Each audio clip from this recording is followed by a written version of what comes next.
What is up, guys? We are up and running. We got another podcast going tonight, and we are absolutely going to wing this one tonight. We are trying out some new equipment, and for the first time doing a podcast, we are actually listening to ourselves in our ears. It's pretty freaking cool.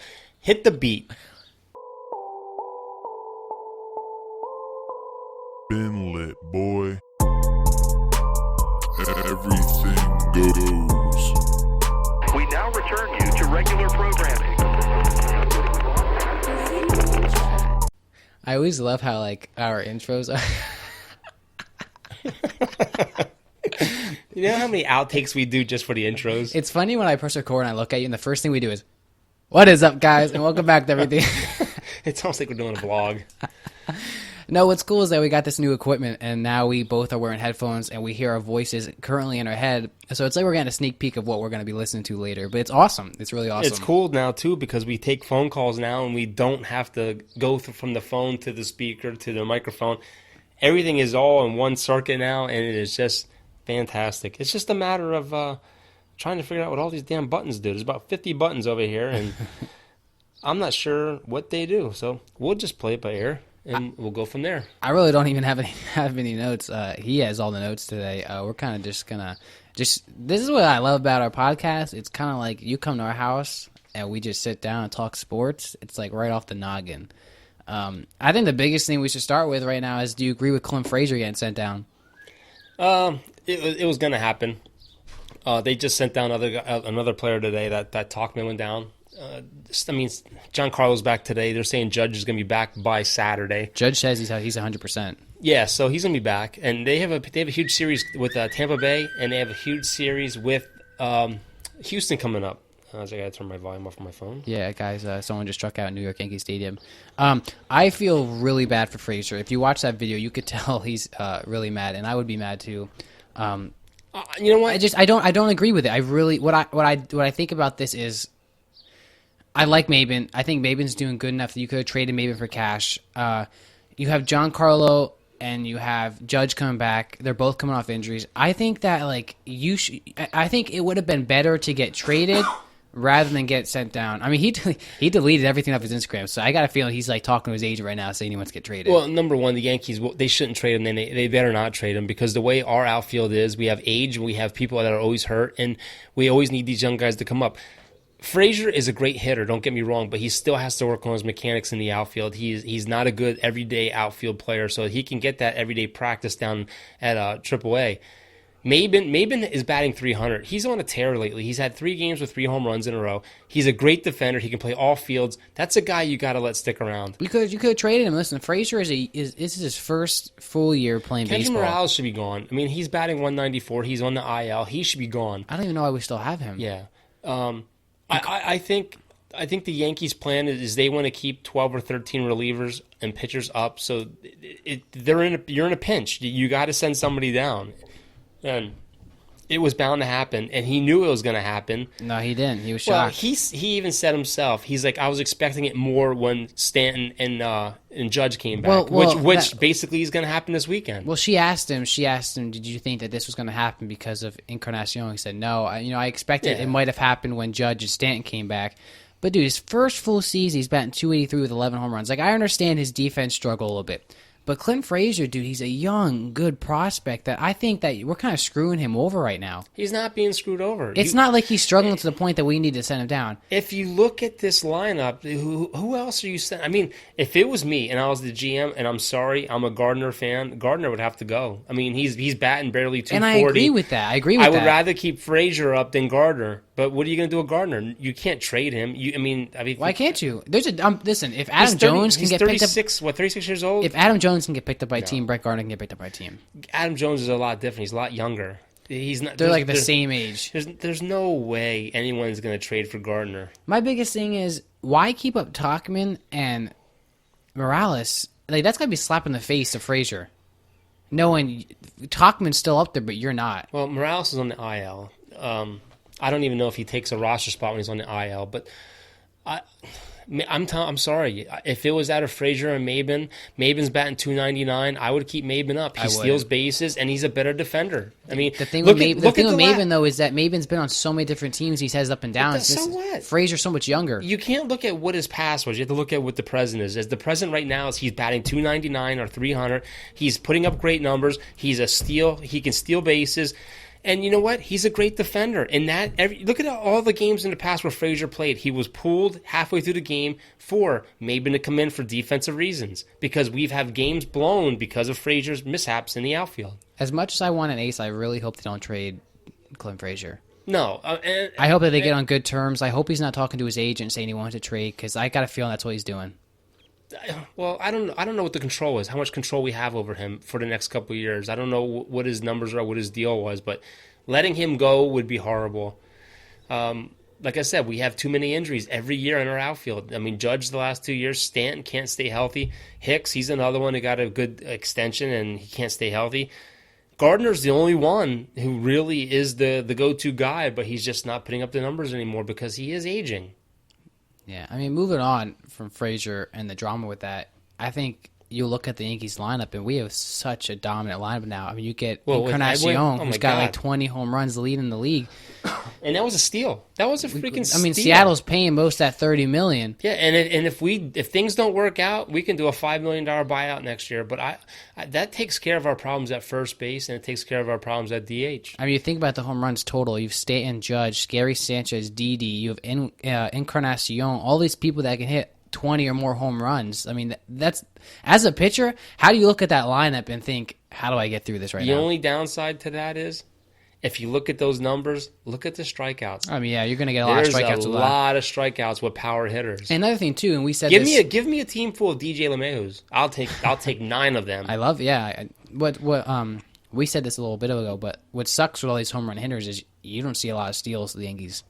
Well, I'll tell you right now, this is a big series right here, right now. They have to at least take 2 out of 3 from Tampa Bay. And going into Houston, we have to at least split with them. We cannot get swept by Houston. Especially, look at Boston. Boston's just sitting there. You know, no one's talking about Boston. They were 7 back. Now I think they're only 5 back, 4 back. So they're creeping. They're there. I mean, that division is going to be wide open to the end. And like I said before, Tampa Bay is not going anywhere. Their pitching is the best as a team ERA in the MLB. I just wanted to say a side note. It was Father's Day Sunday, and I got you this brand new Yeti cup holder right in front of me. It's sitting right in front of me, and you're drinking this big can of soda right now, and you could be using that brand new Father's Day Yeti. I just brought that can of soda from the refrigerator, which is cold. It's cold, so why would you not put that brand new? Why would you not put that brand new Yeti? Because by the time I open up that Yeti and I already drink it. So, no. Yeti is... The soda's on one side and the Yeti's on the other side. I'm looking at it, I'm like, That Yeti's on our advertisement table. That was a nice Father's Day gift right there. Speaking of Father's Day, we were supposed to do a podcast. I was about to say a tandem, but we were going to do a podcast with Noah, but that didn't turn out very well. Joel, I just want to let you know, if you're listening to this podcast, he promised you that he would come on Father's Day, and he did not. Yeah. He did not. I think you should fire him before you hire him. No, but DJ LeMahieu batting .311 right now. I love 8 home runs. Like, he is solid defense. Like, he is the best. He's the best Yankee this year. Well, my main concerns, I mean, and I still have concerns even after the gem Tanaka pitch last night. He pitched a gem.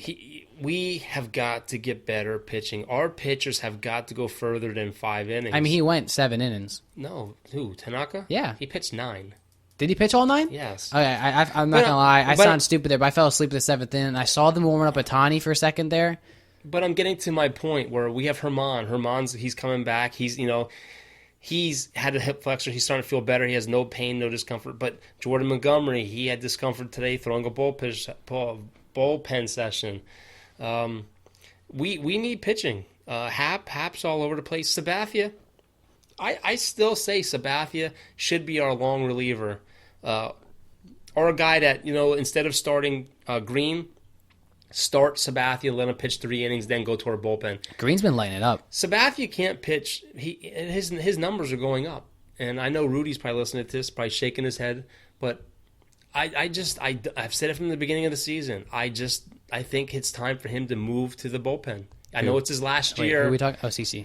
But I think CC's better off coming in, throwing an inning, and throwing no more than 3 innings. Or you could even start CC and bring a reliever in. Well, that's like what I Chad just Green. said. Throw him 3 innings and then go to Chad Green or something. But I just think the days of him being a full-time starter are done. We got to move on. We got to fill that position with another arm. We need at least 2 more good arms. I like Stroman.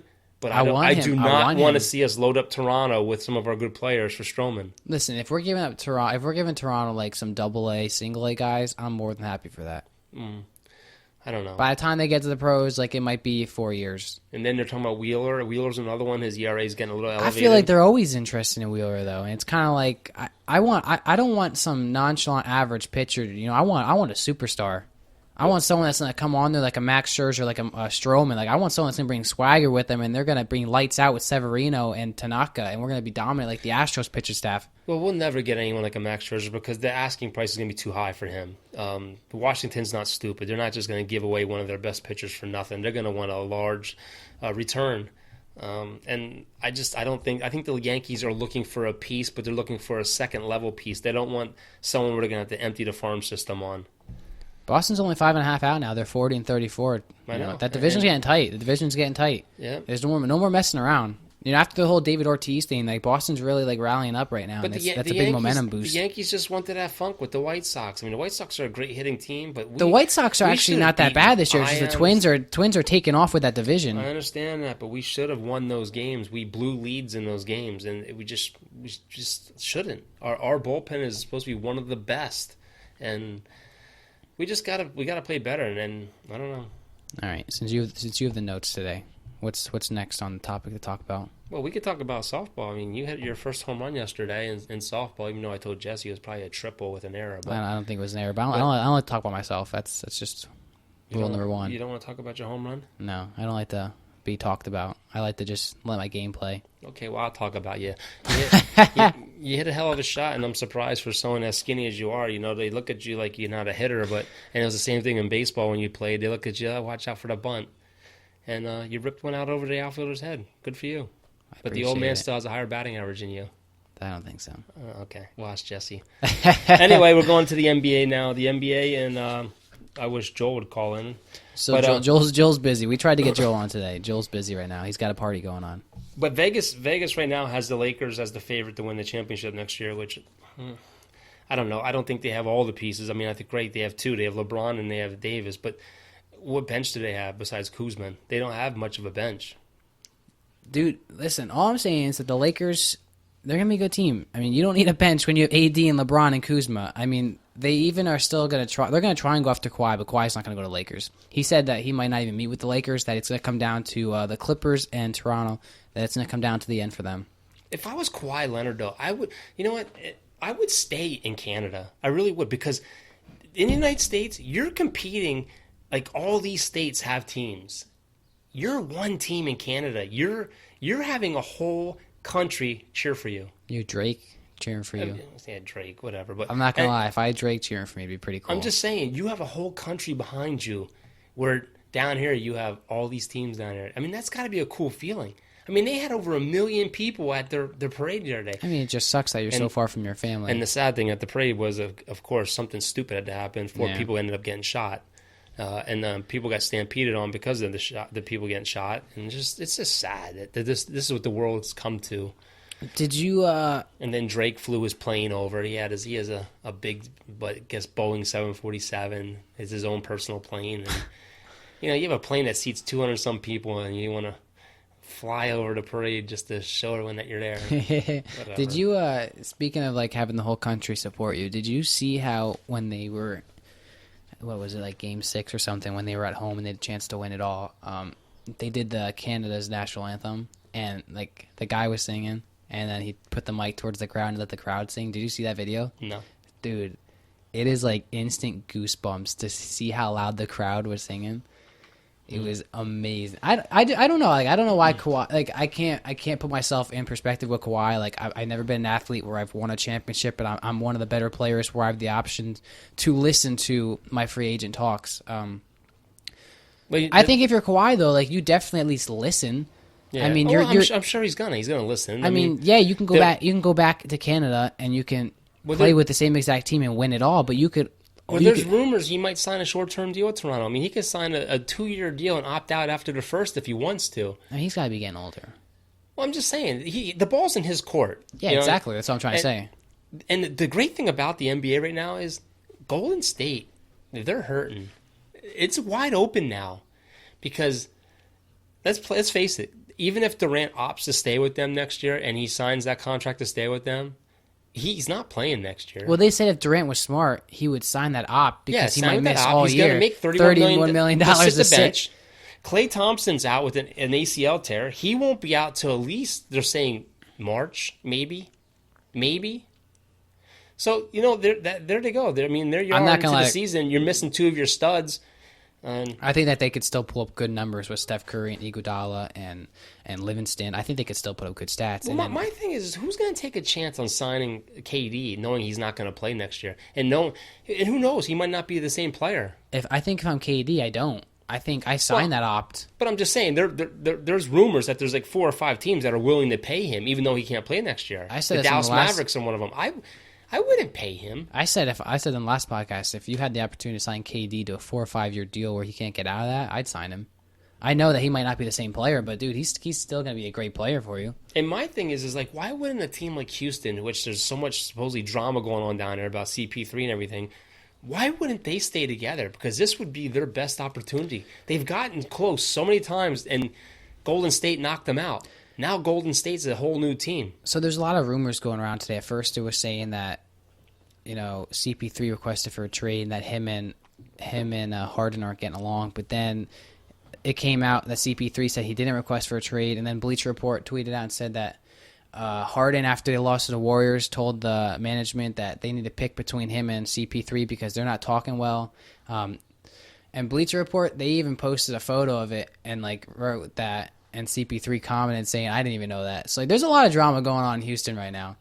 I don't think CP3 is going to be there. He wants to be a coach too. It's weird what's going on over there. I think they're going to get rid of CP3 and Harden's just going to ball out by himself. But we've talked about this the last couple of times that the NBA is going to be really interesting, and I think that there's going to be so much interest in it. It's going to draw a lot of interest because of the amount of free agents that are available.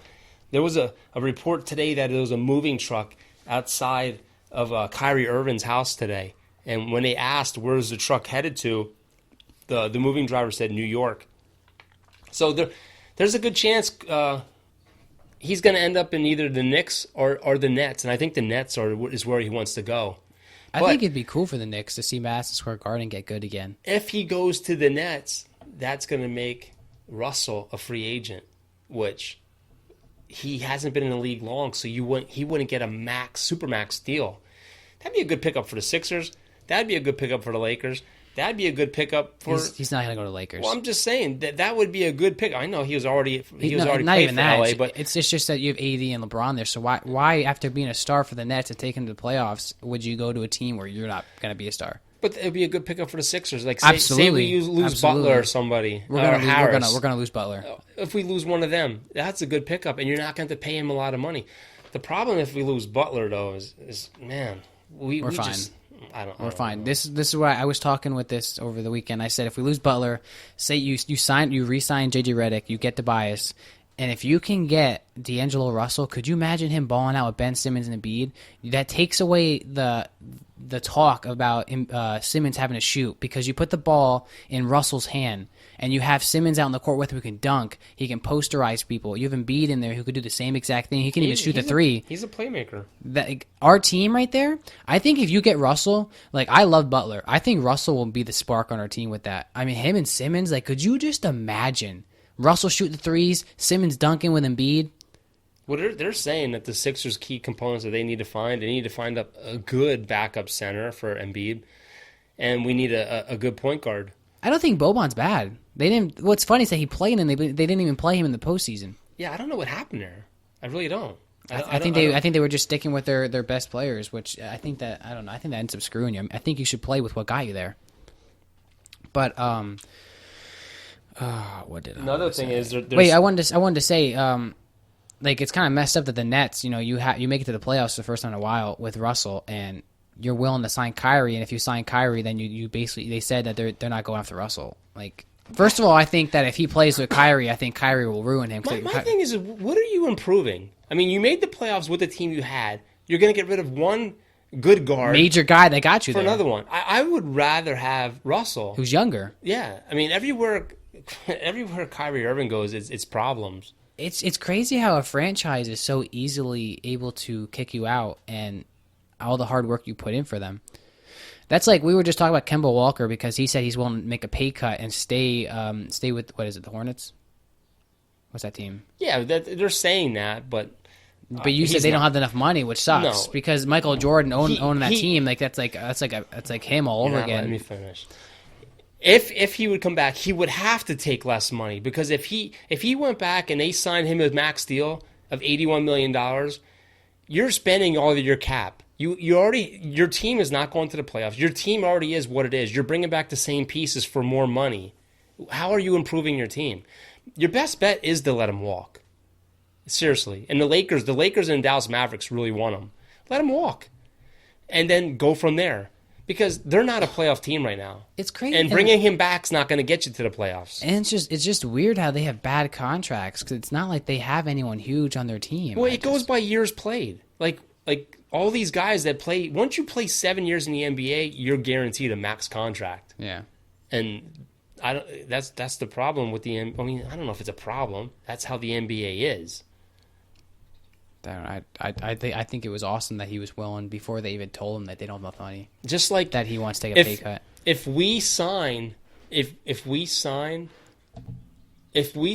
Jimmy Butler and Tobias Harris back on max deals, that puts us over the cap, and it allows us to bring back Mike Scott, and it allows us to re-sign JJ Redick. But if we don't re-sign them on the max deals, somehow, some way, I was reading, we can't then either sign Mike Scott or JJ Redick. We can only do one or the other. Yeah, take JJ Redick then. See, and the NBA contracts are so confusing, and their salary cap is so confusing. It's almost like it's better to be over, because then they don't penalize you. It's just weird. I don't understand that. That's weird. All right, what's next on the notes, Pops? What's next on the notes? Let's go. You got these notes ready for us today. Man, you came ready. You came fired up these stairs saying he's got pages of notes for us today. What's next on the agenda here? Let's hear it. Oh, how about the Toronto executive being investigated for assault on the sheriff after they won the championship? He tried getting on the court without his credentials. And he was the owner? He's one of the executives. I don't know what he is, but he actually shoved the sheriff. And they were going to arrest him, but they separated him. But now he's being investigated. It just goes to show you another person who thinks he's higher than the law. The law's there doing their job. They don't know who these guys are. They're preventing people that they don't know coming on the court to protect the people that are on the court, the players. And this guy, who's a bigwig with Toronto, just tried to barge his way in, and they did their job. And it is what it is. I think he should be arrested. Putting his hands on a sheriff. How you just gonna shove a sheriff like that? I don't know. People just think that they could do whatever they want. Oh, how about Al Horford? I actually just got that notification that he's leaving the Celtics. Yeah, he's not going to do the option. He's another one that's passing up on $30 million.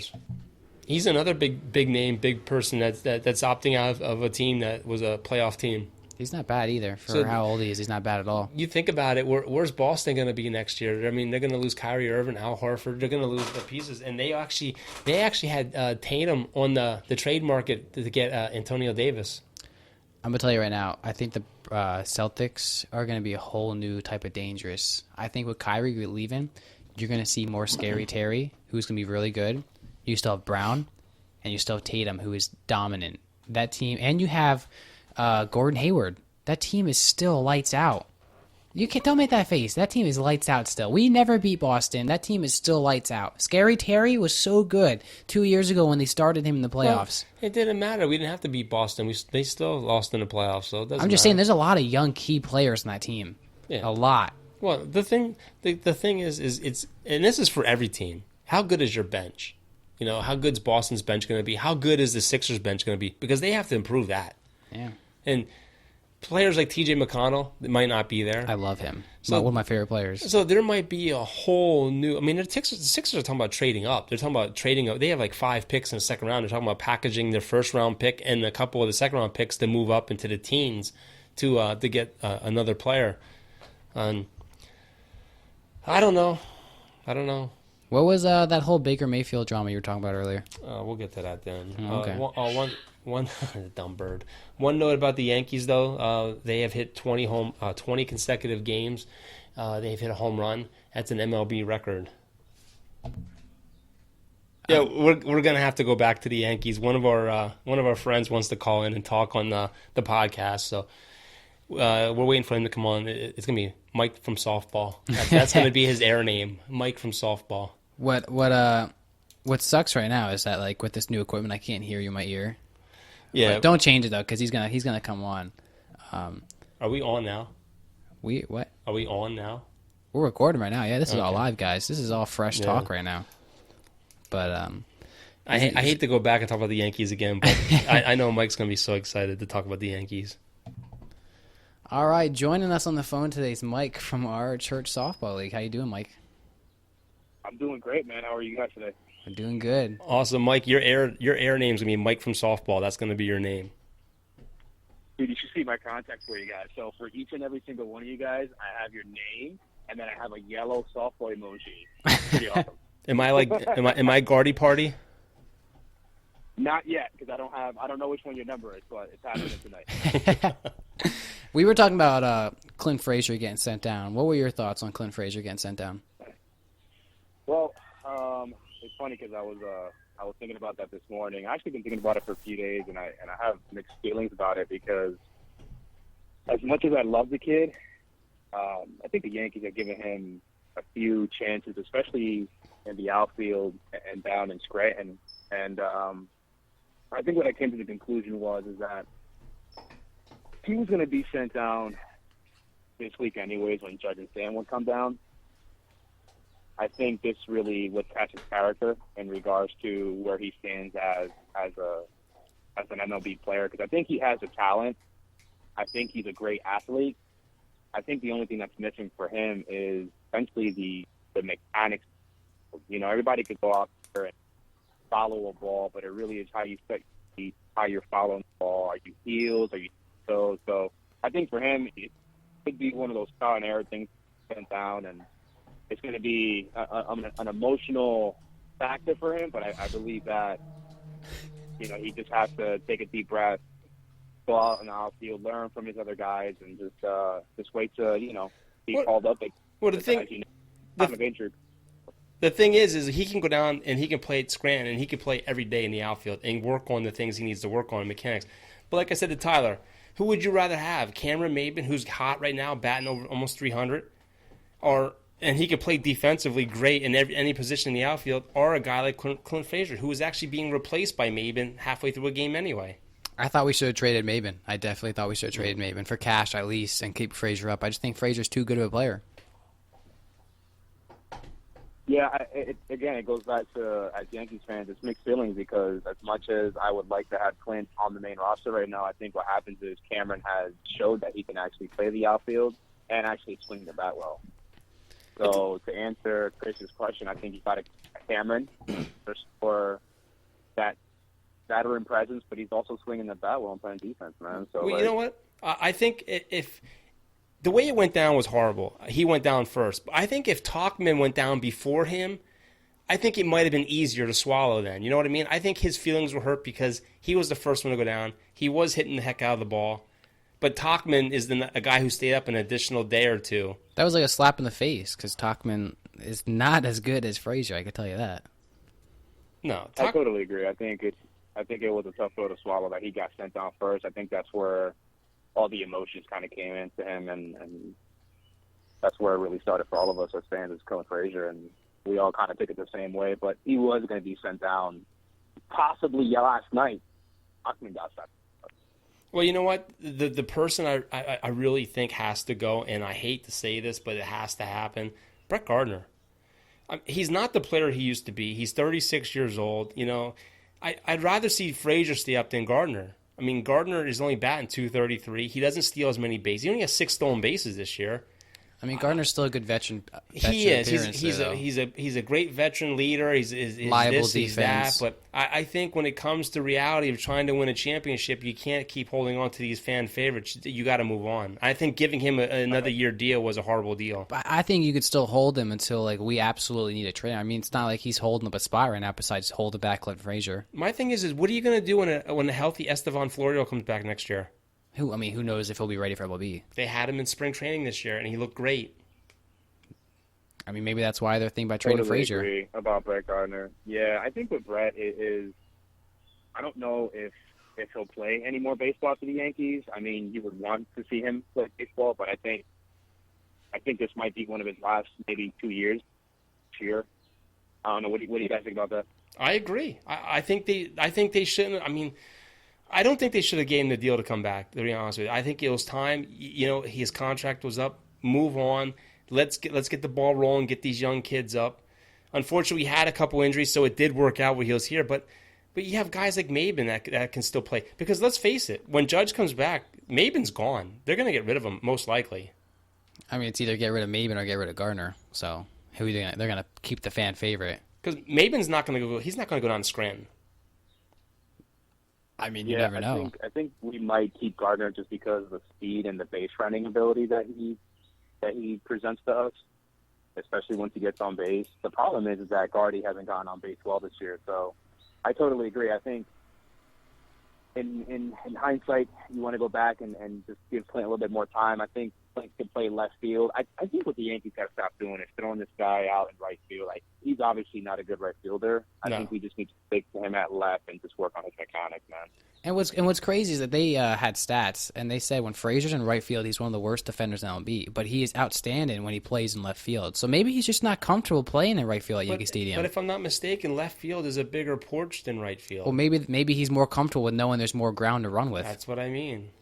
I don't know. Exactly. If you look at a lot of the errors that he made this year, a lot of them were dropped. Like, literally, it would hit his glove and it would fall right out. So not every MLB player can go out there and play center, left, and right. There's just some that can only stick to one position out there, man. And let's face it. I mean, every part of the park's different. You know, the way the lights hit you. I mean, I'm sure it's different in each part of the field. Shadows, the whole 9 yards. I mean, just the upper deck. Who knows what's up there? There could be like a press box up there with lights on that blinds you in right field. I mean, every ballpark's different. So to get a feel for that position, who knows? Maybe it is something that's bad. Yeah.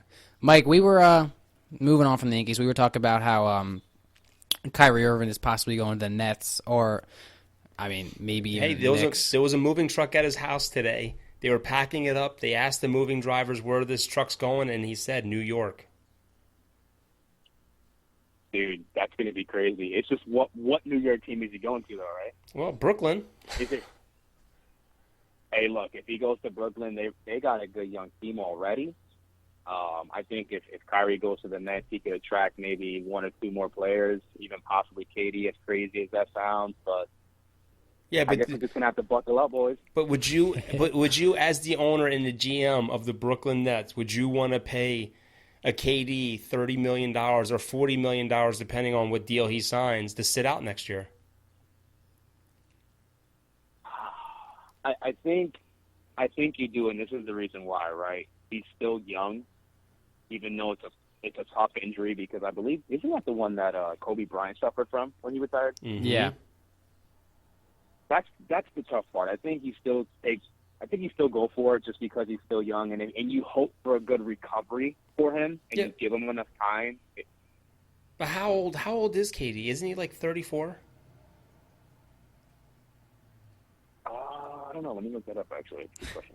And I was saying, if you're a team and you have the opportunity to sign KD to like a 4-year deal where he can't opt out, I think it's worth the risk of him missing a year with that injury just because of the player he is. Yeah, he might not be that same fast-paced player with the injury, but he's still going to give you the shots. He's still going to dunk that ball. Let's be real. He's still going to dunk the ball. Well, he's so tall. Let me tell you this. If I'm KD's representatives, I'm telling him, look, go sign that re-opting thing for the Golden State Warriors. Re-up with them, get that $31 million, and then rehab, get ready to go, and then we'll get you that max deal the year after. Absolutely. So basically, that's the way Golden to do. State's going to be the one that gets screwed of this whole deal because they can get it from both sides. They can get it from Clay and they can get it from KD. But on the other side, though, the Golden State Warriors were saying that they want to give a max deal to KD and Clay. And for all we know, KD wants to stay in Golden State. I know he wanted to go to the Knicks. How can they afford that? I mean, didn't they just gave Steph a huge contract? How did the Boston Red Sox afford to give 5 players max contracts? You know what I mean? It's a business where they can get the money. They can get the money. There's no salary cap in baseball. And Basketball's different. He got me on that one. Basketball's different. Like they're gonna lose Iguodala. Someone's gonna have to leave in order for them to get these guys like Boogie Cousins. Somebody they're gonna have to go. Yeah.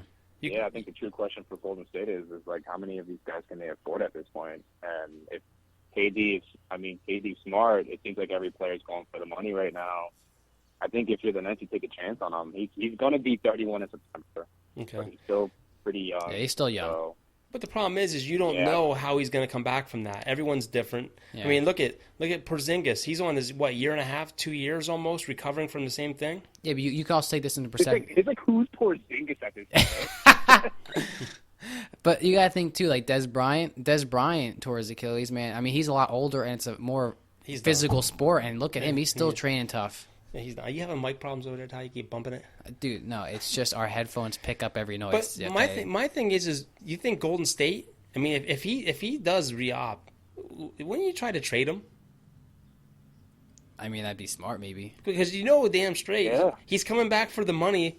He's not going to play, and he's going to walk anyway. So maybe try trading him for something. But can you trade someone while they're injured? Well, why not? I don't think you can do that, can you? If he's under contract, yeah, you could trade anybody.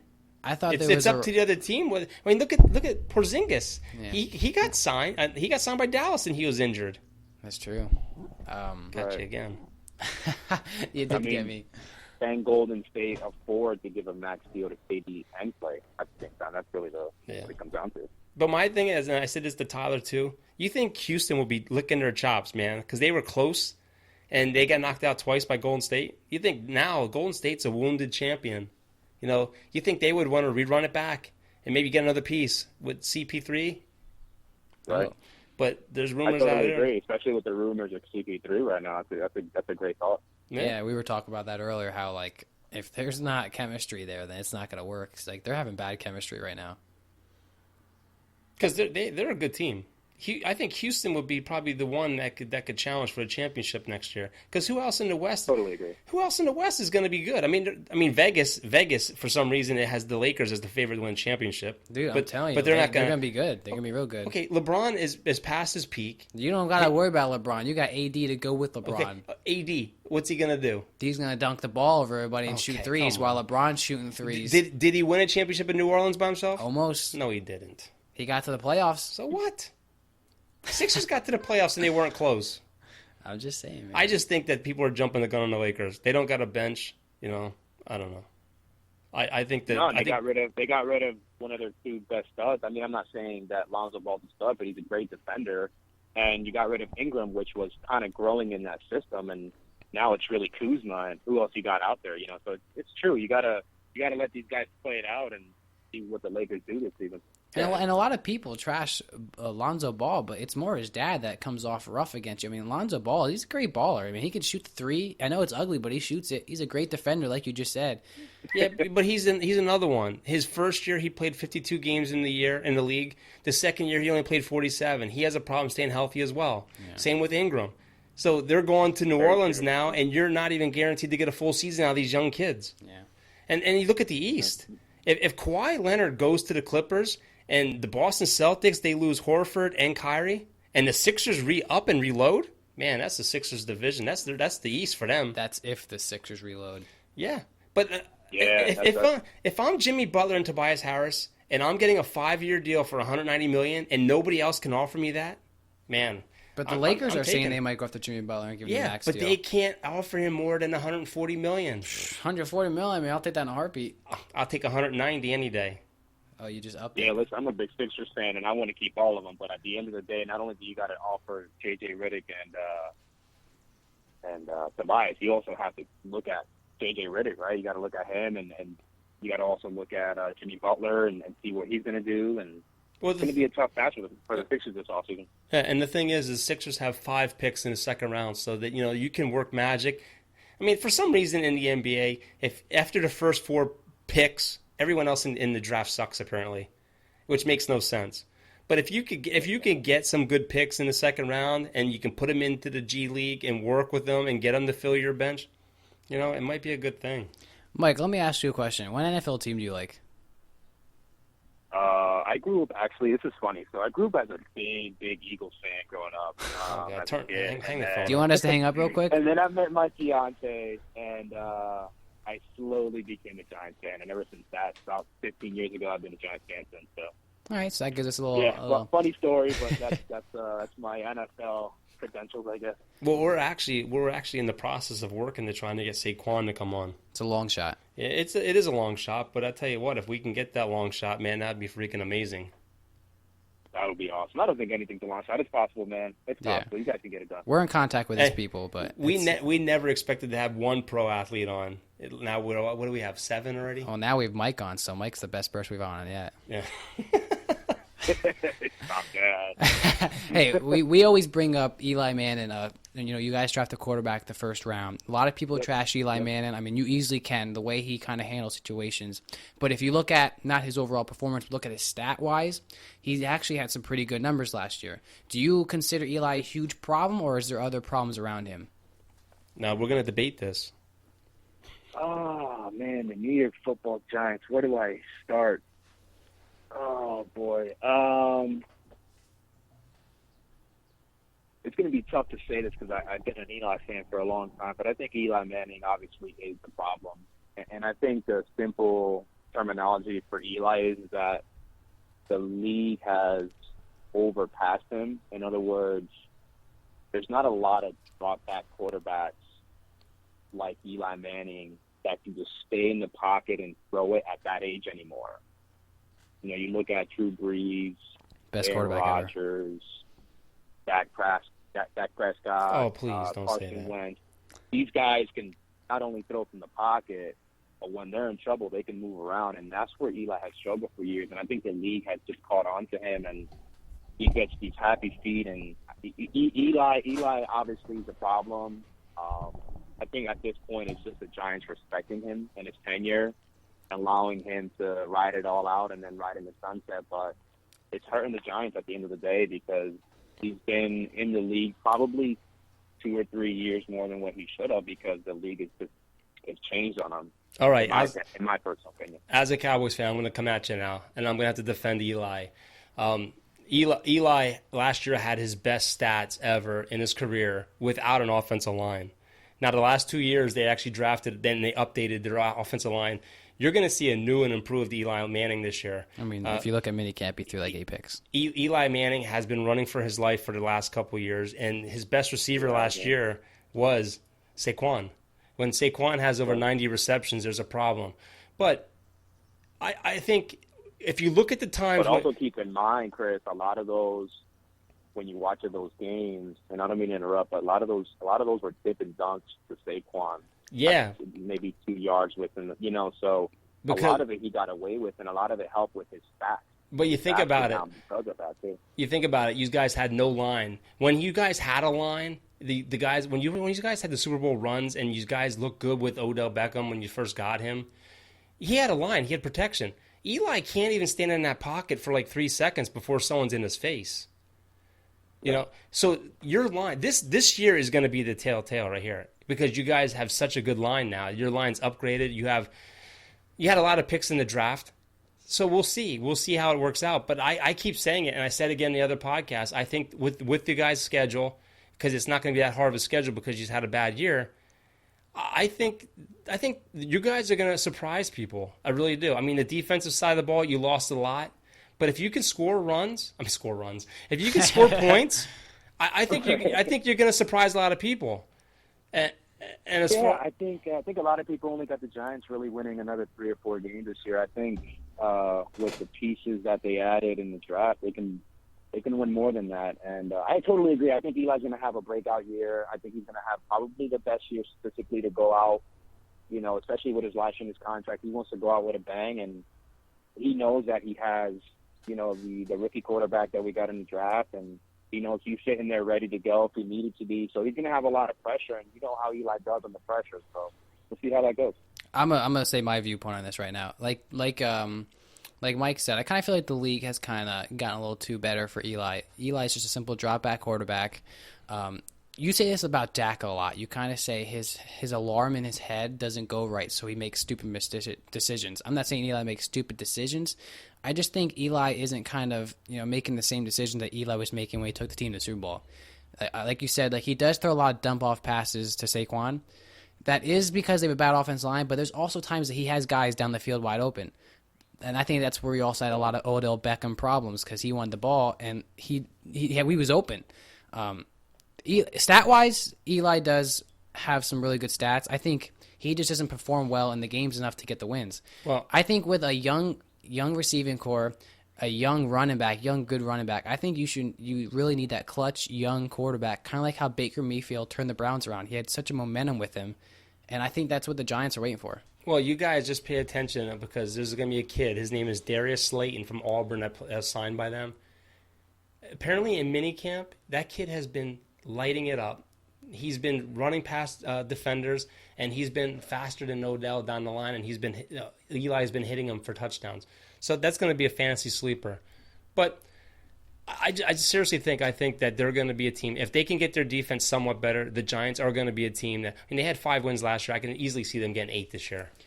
You keep telling me. I wouldn't be surprised if they beat the Cowboys. Oh, Mike. By the way, I just want to say, don't apologize to interrupt us. Like, No, if you ever have anything to say, like just interrupt us. Yeah, because there's no light that goes on when we want to talk. So just talk. All right, no worries, I got it. And hey, I gotta say something about since you brought Dak up. Dak right now does not deserve the $34 million that they're talking about he's going to get. He deserves more than Carson Wentz. Dak is not a pocket quarterback for one. Dak does not have he doesn't throw receivers open. He waits till they're open to throw the ball. Now, this is all going to change hopefully this year. He has great coaches. They are working on his footwork and everything seems to be going better. But you can't hold the ball for 6 seconds and expect someone to get open and then you get sacked and fumble the ball and then you blame it on the offensive line. That's a mechanical problem with you. You saw some of that fade, though, when you got Amari Cooper. When you put better receivers at him, he didn't hold the ball as long all the time. And as a matter of fact, today I was listening to 105.3 The Fan. I'm a Tolo. Okay. Dak Prescott's stats are better when he's under pressure out of the pocket. He is not a good pocket quarterback. That's just some quarterback. Yeah, I think honestly with that, he's gonna have a much better year, especially with a full OTA season with Amari Cooper, and you guys got rid of Cole Beasley too, right? Yep, but we picked up Randall Cobb. Yeah, so with Randall Cobb, and he's such a great slot screen receiver. He is. He really is. I think Dak is he's gonna be better. You got to understand, you got Zeke back there, so. You know what's good about Randall Cobb? I think he's going to be better, man. I think he's going to be better this year for sure. You know what's good about Randall Cobb? He used to be a quarterback.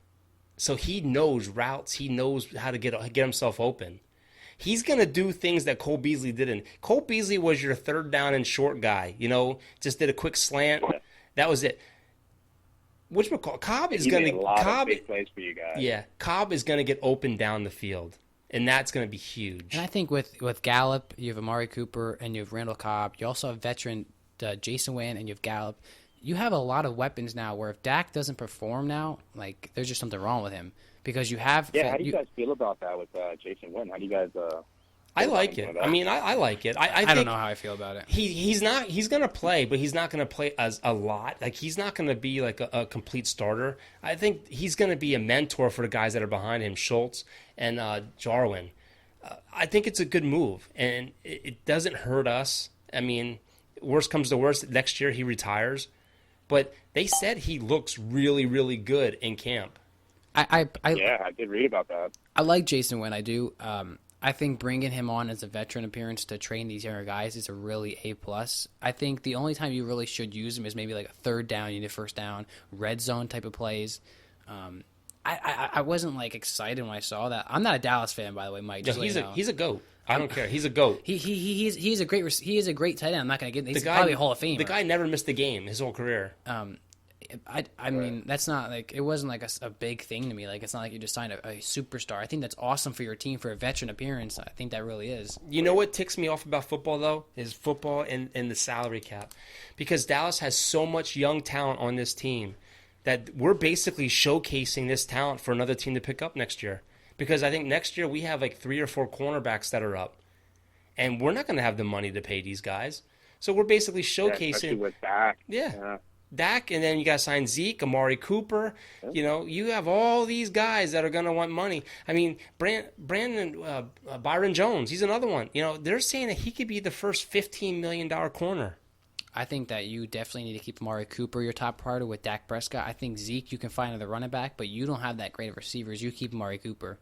We got good receivers this year, but the problem is the market changes every day. These guys are smart. These agents are getting smart now. It's not a matter of who signs first now. It's a matter of who signs last. And that's like that's like Michael Thomas right now, my Saints. He's about to become the highest paid receiver probably right now. And then there's people behind him who haven't signed it, like Amari Cooper. Julio Jones wants an extension, so who knows how much they'll get paid. Look, I said this 2 podcasts ago. You might as well stop buying your favorite player's jersey because they're going to be switching teams every 2 or 3 years. Totally agree. It's an unfortunate part, but I totally agree. Unless it's a quarterback, you give him 10 years, which is something that you don't see a lot, but I totally agree with that. Yeah, and the problem is if Goff signs for $35 or $36 million, you know, then Dak's going to go up, and then you know what's going to happen? Patrick Mahomes is going to be the first $40 million a year quarterback. Yeah. Oh yeah, absolutely. Yeah. His pay is going to be insane. I just got an update on my phone that the Lakers are shopping a lot of their contracts right now because they want to give somebody max contracts. So that means that they still have enough money to go after somebody in free agent right now. Okay, so they're going to have 3 max deals, but then they're going to be in the same situation as the Sixers. Not if they give them max not if they give each of those guys 3 or 4 year deals. Like, they'll be a dynasty for a couple of years. No. If you have AD and LeBron, you get like a freaking like KD in there or something like that, or Kawhi. It's lights out. They're winning. They're winning. You're going to be in the same situation. With that being said, who do you guys think is the missing piece for the Lakers at this point? Do you think it's like a Kyrie, or what do you guys think? Send Kyrie back to them. I'd love to see that. Let those 2 drama queens play together again. In all serious, I think I think Kyrie by himself is a lot of drama. I think Kyrie with LeBron is championship finals. You think about this situation for a second. Everywhere LeBron's gone, he's got a coach fired. But he's also everywhere Kyrie Irving's gone, he's ruined the locker room. But if you put them together, they've won the finals. By the way, the Yankee game just started. Yankee game started. We are. Let's see. It's nothing with 2 outs Top in the of the first. Mike, who do you think? Who do you think the missing piece is? For the Lakers. Yeah, I could see them going for a Kemba Walker. I think it's Kyrie, 100% Kyrie. Just because, like you guys said, when you put Kyrie and LeBron together, they just pair up, and a lot of that negative impact or show, whatever you want to call it, it goes away.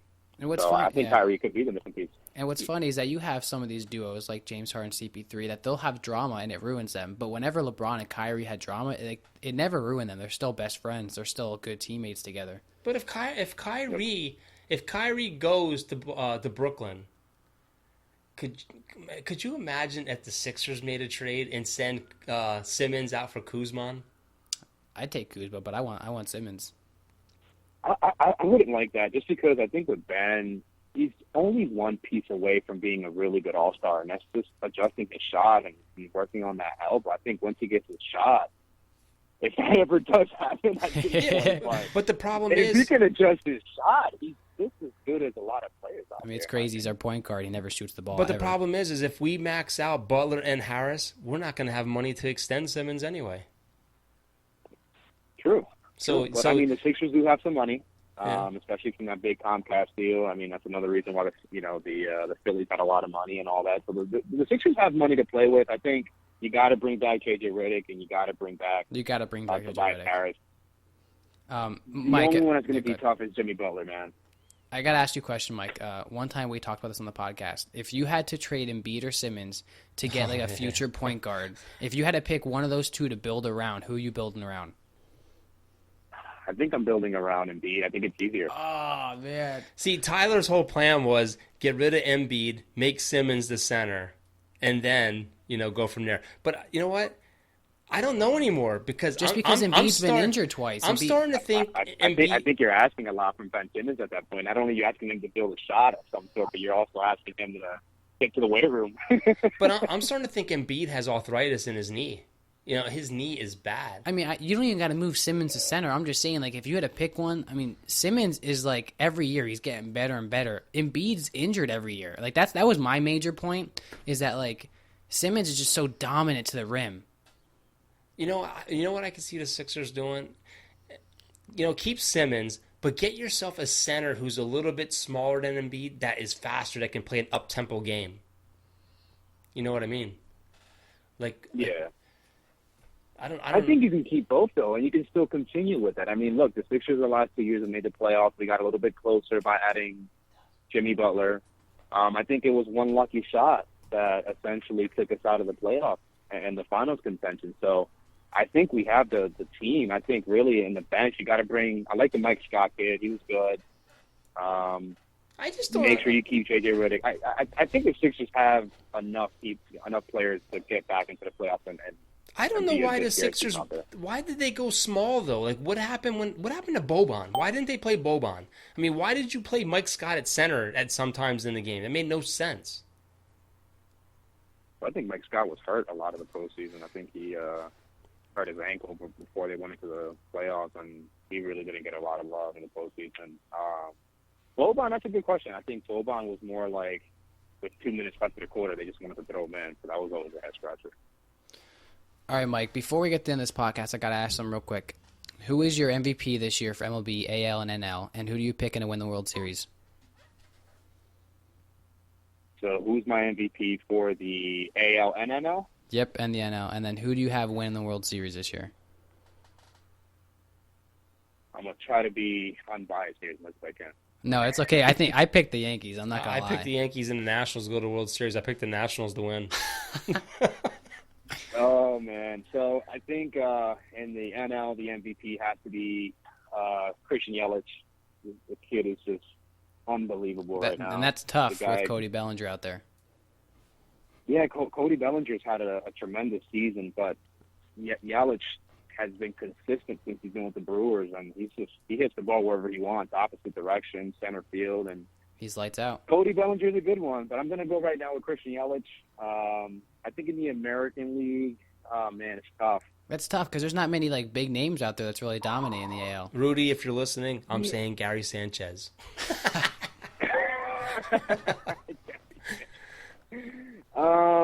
Man, it's tough because like you guys said, there's a lot of good players, and there's not big name guys there's not a big guy that's taking away from the center of the attention right now.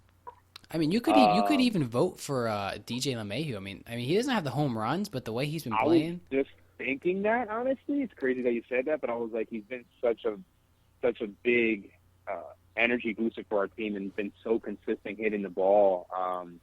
He's definitely up there. The most valuable player of the team. I mean, that guy plays every freaking position on the field. I mean, he's been nothing but lights out. The best Yankee for us this year. Yeah, absolutely. I think DJ is one of the best offseason pickups. Even sometimes I even think that it's better than the Machado and the Bryce Harper pickups because he's been so good. And he's batting better than both of them. Yo, Cincinnati is taking it to Houston, man. 3-0. Now, who do you have with the World Series, I'm going with the New York Yankees, man. Yeah, let's do it. The Yankees winning the World Series, man. The only way I can see that happening. Year. Only way I can see that happening is if we update our pitching. It's our year. You don't need the pitching when you got 40 home runs off the bench, man. Okay. You got to win games 10-11, and you got to get pitching. So now that you guys mentioned that, who do you think Cashman goes for before the trade deadline? Listen, in my eyes, I want Stroman all the way, but I don't think the Yankees are involved right now in Stroman. Yeah, I can see them going for a Wheeler. I can see them doing something stupid. I think they're going to settle for some average pitcher and nothing huge. Look, I think if you want to make a big splash, go all in, get Greinke. Greinke's ERA is under 3. Go all in. That's in a National League team. You're not going to see them unless you play them in the World Series. Go all in for him. Yeah, I like Greinke a lot. I think it's gonna cost us a lot, though. I think a more realistic chance, I will go with Stroman. I think Stroman, with his energy and the team that we have right now, I think he'll bring a lot of good energy to the team, and he kind of has that like swag to him. And I think the Yankees need that in the postseason, especially against those Red Sox, man. We know how what they do when they get into the postseason. So, but I'm going with the Yankees winning the World Series this year, man. Well, I'll tell you what, the good thing about Stroman is he would be under team control for at least 2021, I believe it is. So that would be good. It wouldn't be a one-year rental. And I think with the way we have our Yeah, team no, right now, I think with the players that we have that are so young, I think we have the talent that we're willing to trade prospects. I think our depth is pretty good now that we're able to trade some of those prospects away. Yeah, All right, I Mike. think you could afford it at this point for sure. I'm going to put you on the spot, Mike. What do we have to do to fix our softball team? What does Jesse have to do at the trade deadline? I think honestly we got to figure out the pitching, bro. We got to figure out the pitching, man. I think this guy, he goes out there and he gets what he got. He can't pitch, man. You know what? I think we played a lot better the second game. The second game, we played solid defense. I think all around, the good thing about this league is you make the playoffs no matter what. So we can work on things, But I think you're right. You got to think too. We haven't played a lot of games. There's a lot of I think it's rainouts. easy, man. I know it sounds crazy, but I think it's, man, look, if you're a power hitter and you can hit it to the trees and to the streets, go for it.